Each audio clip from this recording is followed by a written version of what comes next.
जो आज साहिब मसनद हैं कल नहीं होंगे, जो आज साहिब मसनद हैं कल नहीं होंगे, किराएदार है ज़ाती मकान थोड़ी है। सलाम, नमस्ते, सत श्री अकाल। मैं हूँ आपके साथ हर्षिता मिश्रा और आप देख रहे हैं टाइम्स मेल। इस वक्त हमारे देश में पागल हो चुकी गोदी मीडिया की भाषा बदलने वाली है और गोदी मीडिया ही नहीं बल्कि पूरी की पूरी सरकार की बोली और भाषा में बदलाव हो सकता है।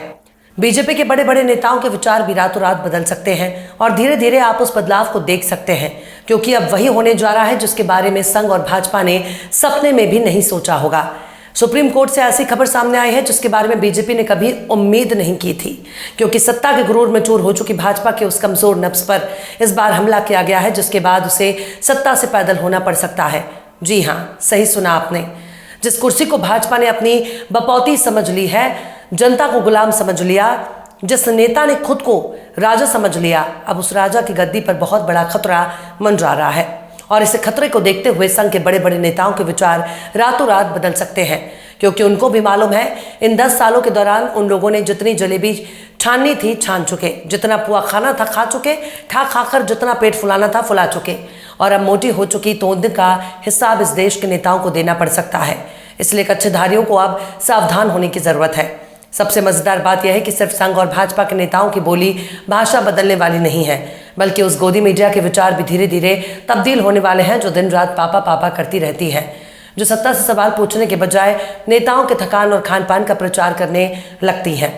जो मीडिया कल तक पूछ रहा था कि मोदी आप थकते क्यों नहीं, बटुआ रखते हैं क्या, कौन सा टॉनिक लेते हैं, वगैरह वगैरह मुश्किल सवाल पूछ रहा था, अब गोद में बैठी मीडिया के दिन बदलने वाले हैं। उन बड़े बड़े कारोबारियों के दिन भी बदलने वाले हैं जिन्होंने सत्ता की गोद में बैठकर सरकारी संस्थाओं को खरीद लिया, जिनके लिए बैंकों की लगातार कर्जे बांटे गए, जिन नेताओं ने बड़े बड़े कारोबारियों के कर्जे माफ कर दिए, जिनके लिए कानून में बदलाव कर दिए गए, जिनके लिए नेताओं ने सब कुछ बेच देने की मुहिम चला दी और बदले में सत्ता की मलाई खाने को मिलती है, जिन नेताओं को बदले में मिलता है बहुत ही मोटा चुनावी चंदा। लेकिन अब इन सबकी खैर नहीं, क्योंकि सुप्रीम कोर्ट ने इनकी सबसे कमजोर नब्ज को दबा दिया है, जिसके बाद एक एक करके इन सब के सुर बदलने वाले हैं। यानी कल तक जो जनता को अच्छे दिन के सपने दिखाकर सत्ता की मलाई चाट रहे थे, अब उनकी जबान पर ताला लगने वाला है। सत्ता की हनक ने जो नेताओं को अंधा बना दिया, अब उन नेताओं के लिए बुरे दिन शुरू हो चुके हैं। ये नेता भूल चुके हैं कि भारत से राजपाट खत्म हो चुका है, बड़े बड़े राजाओं का दाना पानी उठ चुका है और भारत में राजतंत्र नहीं रहा, बल्कि भारत में लोकतंत्र आ चुका है। और इस लोकतंत्र में राजा की कोई हैसियत नहीं। राजा महाराजा अब भारत के अतीत बन चुके हैं। राजतंत्र अब भारत का इतिहास बन चुका है, क्योंकि लोकतंत्र में राजा किसी माँ के पेट से पैदा नहीं होता, बल्कि जनता खुद ही अपने लिए नेता पैदा करती है। लोकतंत्र में आवाम ही वोट की चोट से अपने लिए नेता पैदा करती है, जो तय करता है कि उनका भूत भविष्य और वर्तमान। आज भारत जैसे लोकतांत्रिक देश में वोट ही क्या अहमियत है, इस बारे में बताने की जरूरत नहीं है। वोट के दम पर सत्ता बदलने की ताकत जनता के पास है। जनता वोटर के तौर पर एक झटके में बड़े से बड़े नेता को कुर्सी से पैदल कर सकती है। यानी कुर्सी पर बैठाने और कुर्सी से हटाने की ताकत केवल जनता के पास है। लेकिन अब ताकत की जनता के वोट का गलत इस्तेमाल होने लगा, तब जनता क्या कर सकती है? आपने सुना होगा कि भाजपा के एक नेता कह रहे हैं कि संविधान बदलने के लिए 400 से ज्यादा सीट हासिल करना बहुत जरूरी है। यानी भाजपा के नेता संविधान बदलने की कोशिश कर रहे हैं। बीते 10 साल में संविधान को चोट पहुंचाने की गई घटनाएं सामने आ चुकी हैं। संविधान को कूड़े के ढेर में झोंकने के लिए संघ और संघ की सियासी विंग बीजेपी के नेताओं की तरफ से कई बार बयान सुनने को मिलता है, पर यह बयान और संविधान बदलने की हनक कोई एक रात में पैदा नहीं होती। इस सोच को पैदा होने में बरसों लगे हैं, क्योंकि जनता को वोट देने का अधिकार संविधान से हासिल है। जब हमारे देश का बंटवारा हुआ, उस वक्त देश के हर नागरिक को वोट देने का अधिकार नहीं था। चुनिंदा लोगों ने मिलकर देश को बांट दिया। लेकिन आज़ाद भारत में किसी ने नहीं सोचा होगा कि संविधान को बार बार आंख दिखाने के लिए आरएसएस कुछ भी कर सकता है। आरएसएस का राजनीतिक दल बीजेपी है, जो इस वक्त ताकत के गुरूर में इतना चूर हो चुकी है, उसकी नज़र में जनता की कीमत कुछ भी नहीं है। लोकतंत्र में सत्ता पक्ष और विपक्ष की बहुत बड़ी भूमिका होती है, क्योंकि विपक्ष के पास इतनी ताकत होती है कि वो सत्ता पक्ष के बैठ जाने पर उसे सही रास्ता दिखाता है। पर आज के दौर में भारतीय जनता पार्टी का चाल चरित्र और चेहरा कुछ ही हाल बयां कर रहा है, जिसमें विपक्ष को सबसे बड़े अपराधी के तौर पर पेश किया जा रहा है। चुनाव से ठीक पहले विपक्ष के नेताओं को जेल में ठूस देने की सनक ने बीजेपी को तानाशाह बना दिया, पर अफसोस भाजपा और संघ इसे राष्ट्रवाद और ईमानदारी का नाम देते हैं, जबकि भाजपा कितनी ईमानदार है, उसकी ईमानदारी इलेक्टोरल बॉन्ड की पोल खुलने के बाद जाहिर हो चुकी है।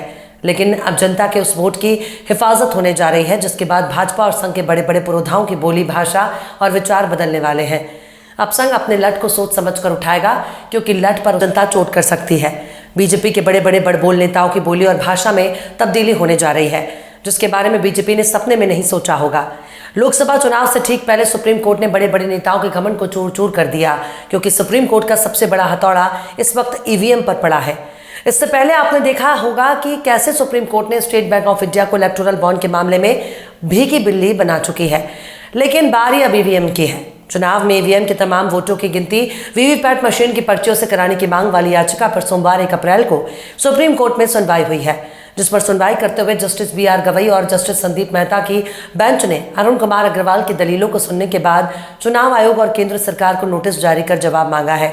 इस मामले पर अब सुनवाई 17 मई को होगी। दरअसल मौजूदा वक्त में निर्वाचन क्षेत्र के रैंडम 5 ईवीएम का ही वीवीपैट से मिलान होता है। साथ ही याचिका में कहा गया है कि वोटर्स को वीवीपैट की पर्ची फिजिकली वेरीफाई करने का मौका दिया जाना चाहिए। वोटर्स को खुद बैलेट बॉक्स में पर्ची डालने की सुविधा मिलनी चाहिए। इससे चुनाव में गड़बड़ी की आशंका खत्म हो जाएगी। याचिका में कहा गया है कि चुनाव आयोग ने लगभग 24 लाख वीवीपैट खरीदने के लिए 5,000 करोड़ रुपए खर्च किए, लेकिन केवल 20,000 वीवीपैट की पर्चियों का ही वेरिफिकेशन होता है। याचिका में कहा गया है कि फिलहाल हर निर्वाचन क्षेत्र में एक के बाद एक 5 ईवीएम का वीवीपैट से मिलान होता है।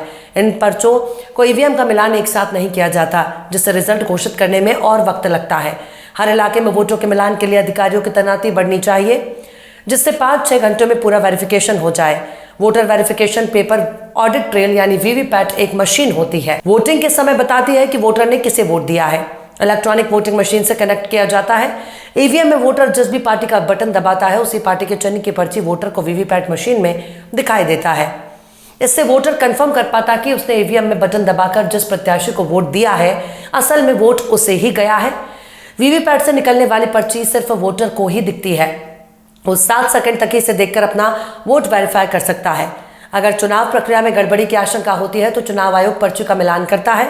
2019 के लोकसभा चुनावों से पहले 21 विपक्षी दलों के नेताओं ने भी सभी ईवीएम में से कम 50% वीवीपैट मशीनों की पर्चियों से वोटों के मिलान करने की मांग की थी।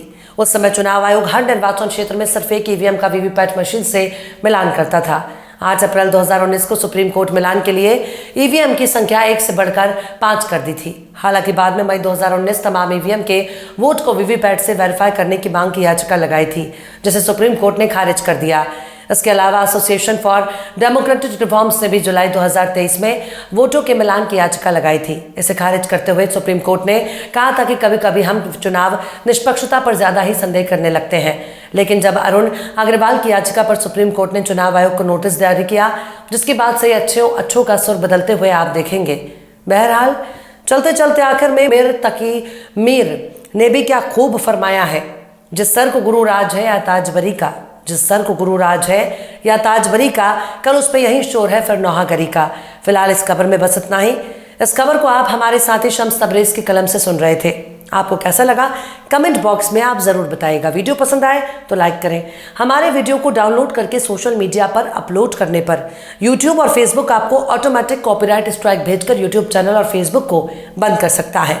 इसलिए वीडियो पसंद आए तो यूट्यूब के वीडियो लिंक को फेसबुक, ट्विटर, व्हाट्सएप पर आप अपने रिश्तेदार, यार, दोस्तों को भी शेयर करें और बेबाक, निष्पक्ष, स्वतंत्र पत्रकारिता को सपोर्ट करने के लिए आप हमारे चैनल टाइम्स मेल को जरूर से सब्सक्राइब करें और हाँ, बेल आइकन की घंटी वाले बटन भी आप जरूर से दबा दें ताकि आपको हमारे आने वाले नई वीडियो की नोटिफिकेशन फौरन मिल जाए।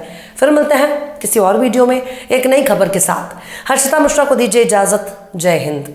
अगर अभी तक आपने हमारे चैनल टाइम्स मेल को सब्सक्राइब नहीं किया है तो जल्दी से सब्सक्राइब कर दें और बेल आइकन भी प्रेस कर दें।